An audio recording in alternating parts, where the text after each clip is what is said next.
I am Dr. Jesse John, Assistant Professor, Department of Anatomy, Jyoti Vidyapeeth Women's University, Jaipur.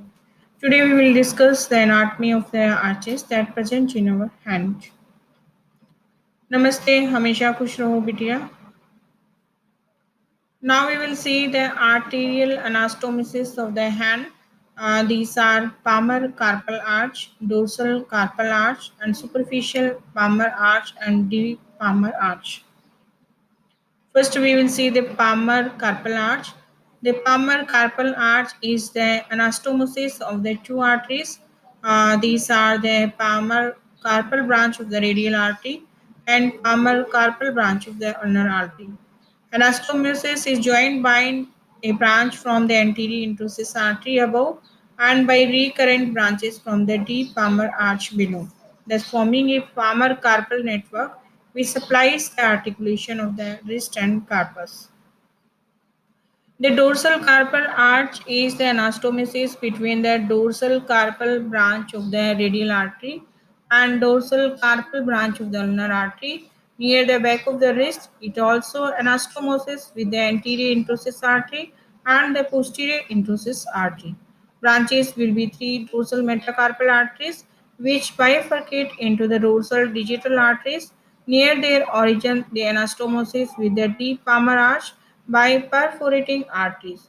They also anastomosis with common palmar digital arteries, also via perforating arteries.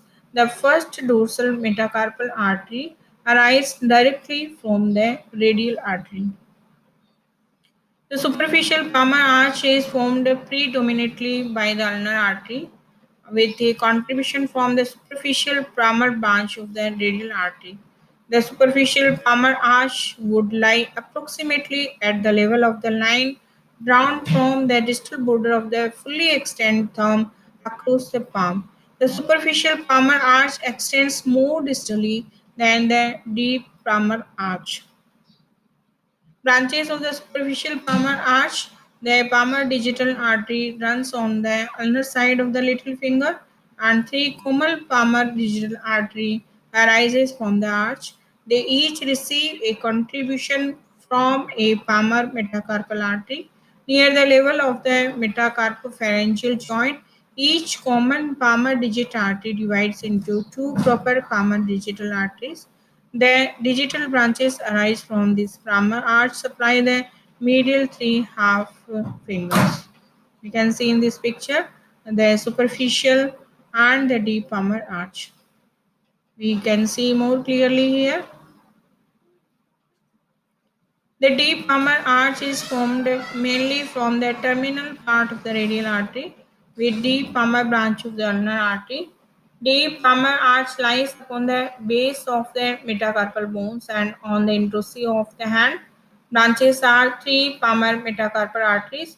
At the metacarpal heads, the anastomosis with the common palmar digital branches of the superficial arch, also anastomosis with the dorsal metacarpal arteries through perforating branch.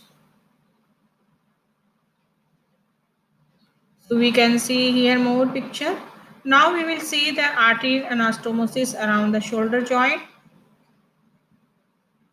There is arterial anastomosis between the branches of the first part of the subclavian artery and third part of the axial artery, ensuring that an adequate blood flow take place into the upper limb. So anastomosis around the scapula branches from the subclavian artery, that would be suprascapular artery and superficial cervical artery, branches from the axillary artery, subscapular artery and its circumflex scapular branch supply the subscapular and infraspinous fossa of the scapula respectively. Now we will see the anastomosis around the surgical neck of the humerus, the anterior circumflex humeral artery and posterior circumflex humeral artery. Anastomosis around the elbow laterally, anterior to the lateral epicondyle. There is an anastomosis between the anterior descending branch of the profunda brachii artery and radial recurrent artery from the radial artery. Posterior to the lateral epicondyle, there will be anastomosis between the posterior descending branch of the profunda brachii artery and introsis recurrent artery from the posterior introsis artery. Anastomosis around the elbow medially anterior to the medial epicondyle. There will be anastomosis between the anterior branch of the inferior ulnar collateral artery and the anterior ulnar recurrent artery from the ulnar artery. Posterior to the medial epicondyle, there will be anastomosis between the posterior branch of the inferior ulnar collateral artery and the superior ulnar collateral artery and the posterior ulnar recurrent artery. Now the assessment questions are: first is explain arches of hand in brief, and second is explain anastomosis around the elbow. So you have understood all the anastomosis around the scapula, elbow, and the wrist. So these are all about the arches of the hand in very short. Thank you. Thank you so much.